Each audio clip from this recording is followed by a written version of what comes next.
Well, here we are today in the small village of Ponteland, just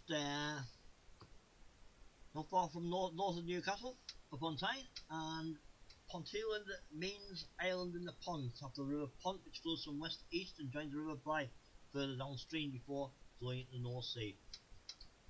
And it was first built on marshland near St Mary's Church, which we're now going to have a look at in a minute. There's been here 1,000 years of Christian worship in Ponteland, and it's from Church of England Church, which is here, and as we can see in this quite sunny day, of St Mary's the Virgin, near the village green. Its first construction is the Norman period in the 12th century, and it's still an active church, and there's also some more ideas of places of Christian worship in different like the Presbyterians and the Catholics and even the Wesleyans. But let's have a look at this gorgeous church.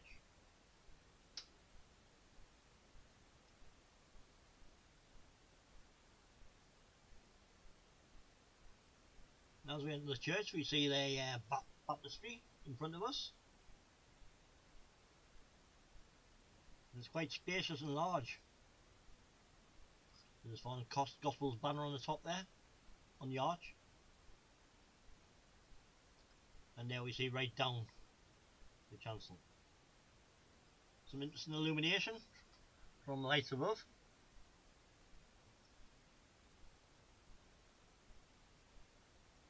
And memorials to past worshippers. And some small items of stained glass.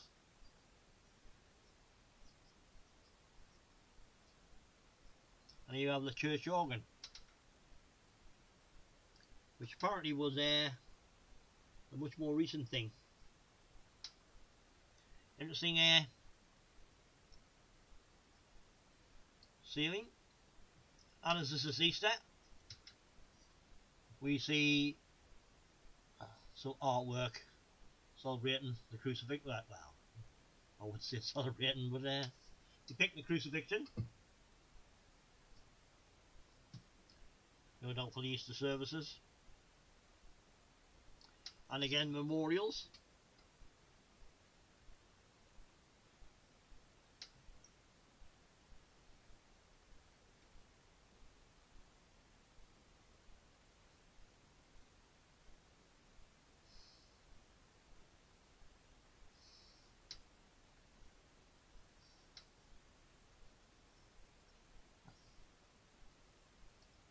There's Adam and Eve on the arch.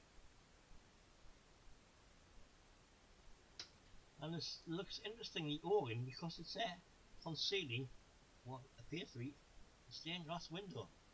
And this must, I assume, be on this transept, be the military remembrance chapel. And he heads down towards the door again. You see more military memorials and past and present preachers. And let's have a look outside.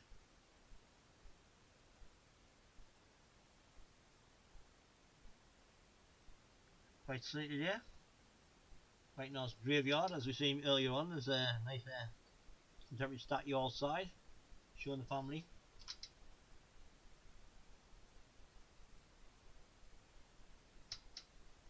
You come in here, there's an interesting what I would assume would be a water fountain surrounded by seats in the churchyard.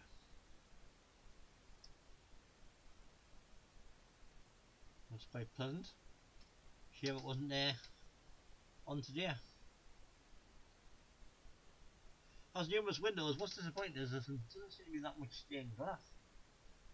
And the one that appears to be the most prolific is hidden behind the organ, which we will investigate in a minute. And it's a brutally sunny day.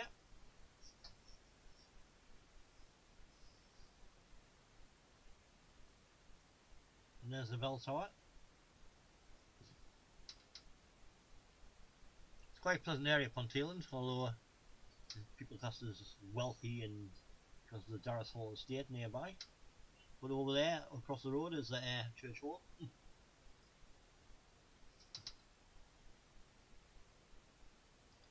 Apparently Classic Society practice there, the Northumbrian branch.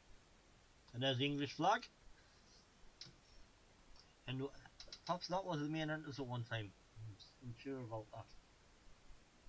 As we go back round to the entrance way yet again.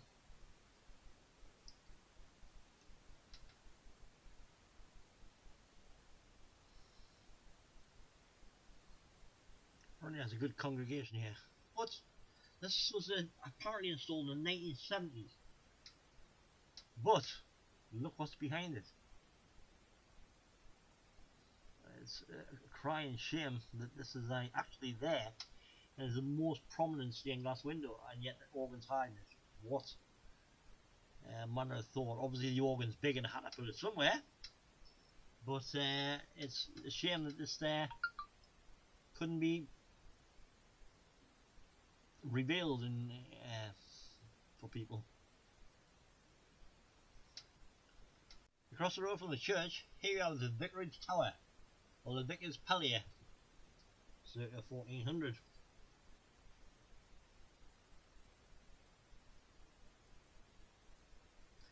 It was rebuilt in the 17th century and used as a vicarage until most of the building was demolished in the 19th century. The tower restored its present condition in 1971.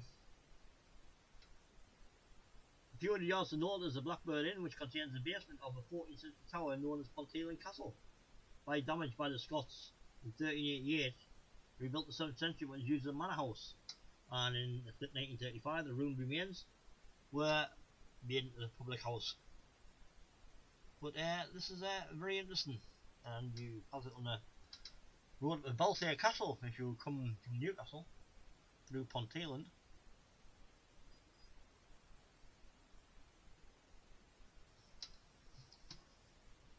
And just goes to show how far the Border Reivers and the Scots came down to the time in Newcastle and even further south.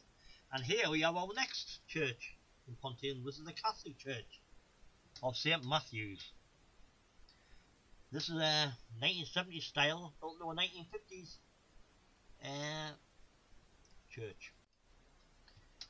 If you notice here, there is a few stained glass windows externally.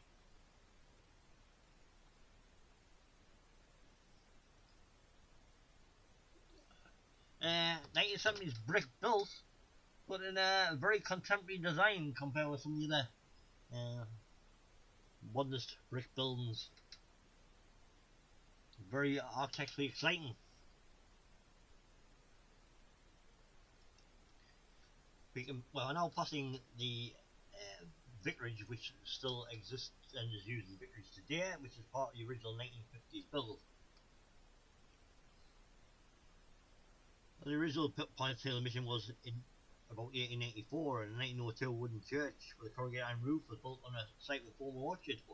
And this is the 1950s build. You can see the car park here, and at the back the windows of the original church, and there's Virgin Mary,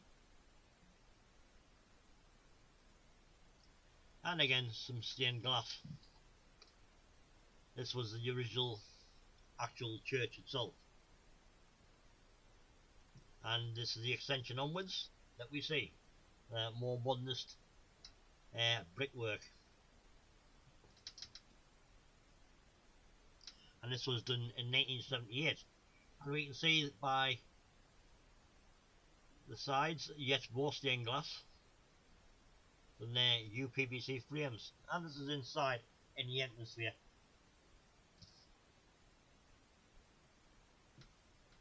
Quite nice little foyer, and some beautiful stained glass here, which apparently is very, very recent, in the late 1990s by a local artist. Windows looking at the church, however the reflections, we'll have a look inside now. And this is the modern 1978 extension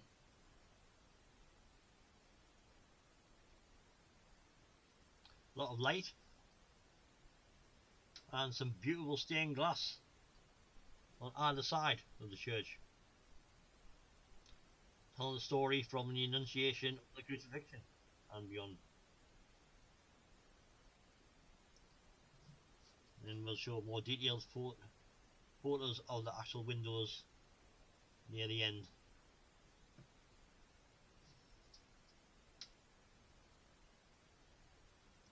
Marble altar up 2 steps, and there's the baptistry, which is quite small but again contemporary. Apparently that window is to represent a former priest who was the father of a local celebrity, television celebrity. You have the Virgin Mary and the Stations of the Cross. And these Stations of the Cross were bought in 1955 from a company in Germany. And it's always interesting to have a look in a Catholic church at the Stations of the Cross, because it seems some very unusual ways of depicting the story. And then again, more beautiful stained glass. A very artistic church. And yet again, effigies everywhere of Christ and Mary. And yet another angle.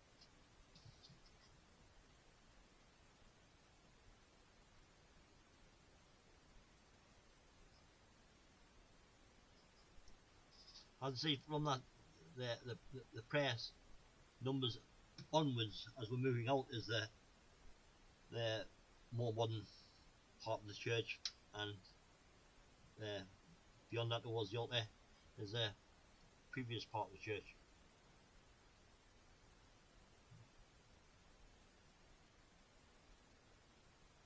Just showing the sun reflecting off the windows, how effective it is. And there's the Station of the Cross again, the German Station of the Cross. Although a very pretty church, and has quite a large congregation.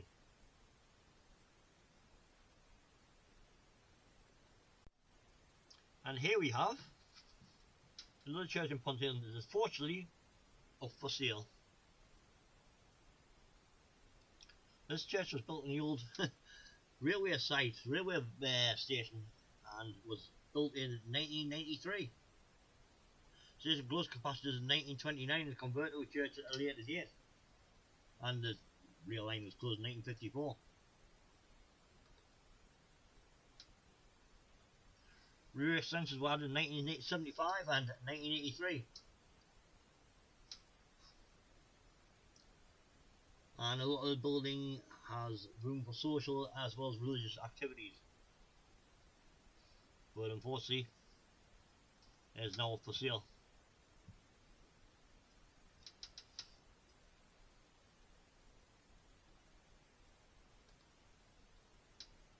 But still a very interesting design.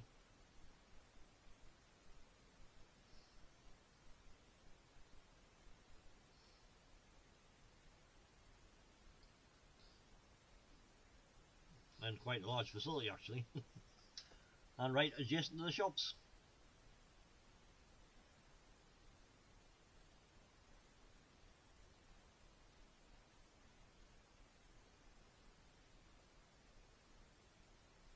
Whether it gets rebought as a church, rebuilt as something else, or converted to something else, who's to know? But we'll be keeping an eye out to see what happens to it.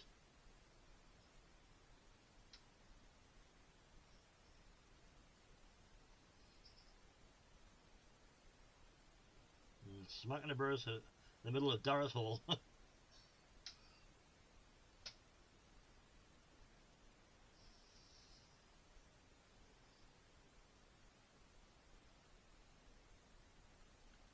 Yet again, interesting architecture.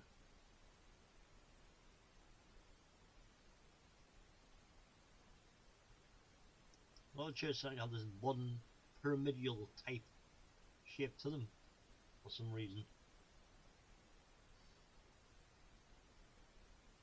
And now we see station cottages. near the old railway station where this was located. And of course there's a Methodist church which we might look at at a later date, which is opened in 1841.